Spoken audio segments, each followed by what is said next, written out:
Bangladesh one day দলের নিয়মিত captain মেহেদী হাসান মিরাজ। দেখুন, মিরাজকে নিয়ে যে সম্ভাবনা ছিল বা ক্যাপ্টেন্সি নিয়ে যে মানুষজনের আগ্রহ ছিল, দর্শকদের একটা আগ্রহ ছিল, বিশেষ করে যখন আমরা দেখছি যে 2016 আন্ডার-19 ওয়ার্ল্ড কাপে এই মিরাজের নেতৃত্বে কিন্তু বাংলাদেশ টিম সেমিফাইনালে গেছে। পাশাপাশি মিরাজের যে ক্যালিবারিটি সেটা নিয়ে প্রশ্ন তোলার বা তার প্রতিভা নিয়ে প্রশ্ন তোলার কোনো কথাই আসে না। কিন্তু মিরাজের যে রিসেন্টলি পারফরমেন্স বা দলকে নেতৃত্ব দেওয়া বা জাতীয় দলকে নেতৃত্ব দেওয়া, জাতীয় দলকে মেনটেন করার যে সক্ষমতা বা এবিলিটি, সেটি নিয়ে কিন্তু অনেকদিন থেকে প্রশ্ন উঠছে। বিশেষ করে তার নিজের পারফরমেন্স কিন্তু খুবই খারাপ এবং সে দলে টিকবে সেই সম্ভাবনাটা খুবই কম। দেখুন, মেহেদী হাসান একটা ক্যাপ্টেন, শুধুমাত্র ক্যাপ্টেন কোঠায় যদি টিমে থাকে তাহলে এটা কিন্তু একটা ব্যাড ইম্প্যাক্ট ফেলে অন্যান্য খেলোয়াড়দের উপর। তো সেক্ষেত্রে বাংলাদেশ ক্রিকেট বোর্ডের পরবর্তী সিদ্ধান্ত যতটুকু আমরা গুঞ্জন শুনতে পাচ্ছি যে মেহেদী হাসান মিরাজকে তার জায়গা থেকে বা ক্যাপ্টেন্সির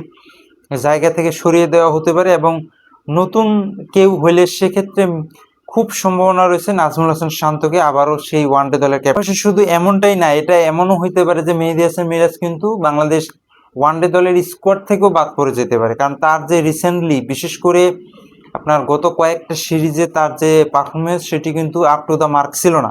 মেহেদী হাসান মিরাজ একটা অলরাউন্ডার হিসেবে তার যে অলরাউন্ডিং পারফরমেন্স সেটা কিন্তু ছিল না, না ব্যাটে না বলে। তো এভারেজলি তার আসলে ক্যাপ্টেন কোটা ছাড়া দলের টিকাটা কিন্তু খুব কঠিন ব্যাপার হয়ে গেছে বর্তমানে। তো এইখানে আসলে বাংলাদেশ ক্রিকেট বোর্ড যদি তাকে তার ক্যাপ্টেন্সির পদ থেকে সরায় তাহলে এটা কি অবশ্যই বর্তমান সময়ে তার পারফরমেন্স অনুযায়ী অবশ্যই সাধুবাদ জানানো যায়। এরকম একটা কারণ হইতে পারে, যতটুকু আমরা জানতে পারছি যে মেহেদী হাসান মিরাজের যে ড্রেসিং রুমে ব্যক্তিত্বের প্রভাব বা ড্রেসিং রুমকে নিয়ন্ত্রণে রাখা না রাখার কারণ, বিশেষ করে না রাখতে পারা, তার এই জিনিসগুলো কিন্তু একটা দুর্বলতা হিসেবে প্রকাশ পেয়েছে।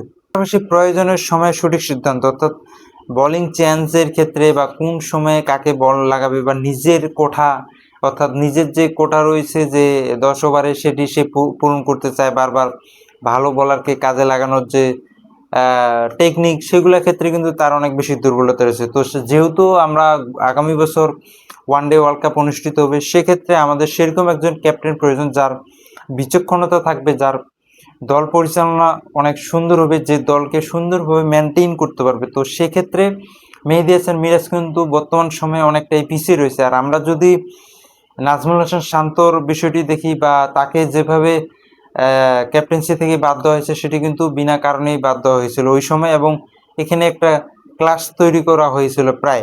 তো সেক্ষেত্রে মেহেদী হাসান মিরাজের ক্যাপ্টেন্সি গেলে আবার নাজমুল হাসান শান্তকে দিলে সেটি কতটা ইম্প্যাক্ট ফেলবে বা কী প্রভাব পড়বে ড্রেসিং রুমে, সেটিও কিন্তু একটি দেখার বিষয়। কারণ সেই শান্তর কাছ থেকে কিন্তু ক্যাপ্টেন্সিটি কেড়ে নেওয়া হয়েছিল এবং মেহেদী হাসান মিরাজকে দেওয়া হয়েছিল। সেক্ষেত্রে আপনার কি ইম্প্যাক্ট ফেলে এই যে মেহেদী হাসান মিরাজের কাছ থেকে ক্যাপ্টেন্সি নিয়ে শান্তকে দেওয়া, সেটি বাংলাদেশ ক্রিকেট বোর্ড খুবই ভালো বোঝে। যদিও আমরা দর্শক বা আমরা একজন অ্যানালাইটিক্স হিসেবে বলতে পারি যে এটা কিন্তু একটা ব্যাড ইম্প্যাক্ট ফেলতে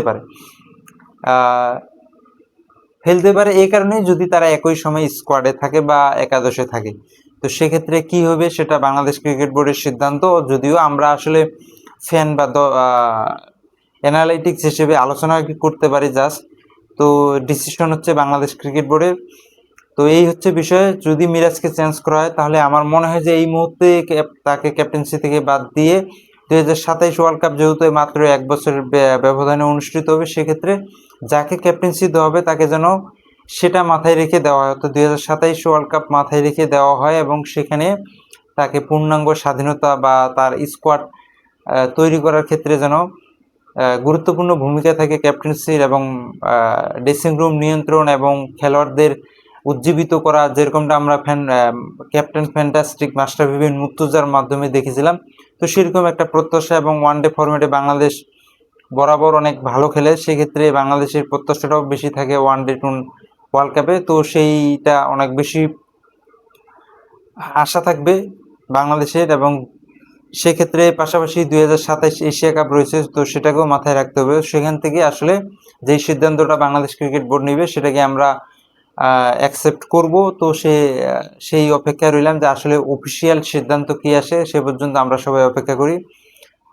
মেহেদী হাসান মিরাজকে আমরা একেবারেই বলতেছি না যে সে খুব খারাপ ক্যাপ্টেন, কিন্তু তার নিজের performance up to the mark না থাকার কারণে এবং দলের অনেক টেকনিক বা টেকনিক্যাল বিষয়ে সিদ্ধান্ত নেওয়ার ক্ষেত্রে দুর্বলতা থাকার কারণে আমাদের মনে হয় যে এই মুহূর্তে তার কাছ থেকে ক্যাপ্টেন্সি নিয়ে অন্য কাউকে ট্রাই করা অনেক বেশি বেটার হবে। তো আপনার কাছে কি মনে হয় সেটি কমেন্টে জানাবেন। অফসাইড স্টোরি চ্যানেল সাবস্ক্রাইব করুন। হাসানুর ব্রেক